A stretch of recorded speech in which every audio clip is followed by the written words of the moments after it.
শফিক ও কেয়া দুজনের একটি ছোট সংসার। এর মাঝে একদিন হুট করে এক অতিথির আগমন। দিন গড়িয়ে সপ্তাহ পেরিয়ে যায়, অতিথি যাওয়ার কোনো নামগন্ধ নাই। বিরক্ত হয়ে দুইজন একটি ফন্দি খুঁজল। পরের দিন সকাল না হতেই তুমুল ঝগড়া শুরু করলো কেয়া এবং পায়েল। ঝগড়া একসময় হাতাহাতি পর্যায়ে চলে গেল। অবস্থা ব্যক্তি দেখে চুপচাপ বক্স পিঠটা নিয়ে অতিথি বেরিয়ে পড়ল। অতিথি বেরিয়ে গেলে ঝগড়া থামালো দুইজন। কেয়াকে বলল, শফিক, ওগো বেশি লেগেছে তোমার?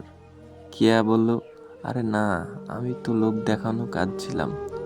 এমন সময় দিয়ে ঢুকে অতিথি বলল, আমিও তো লোক দেখানোর জন্য গেছিলাম।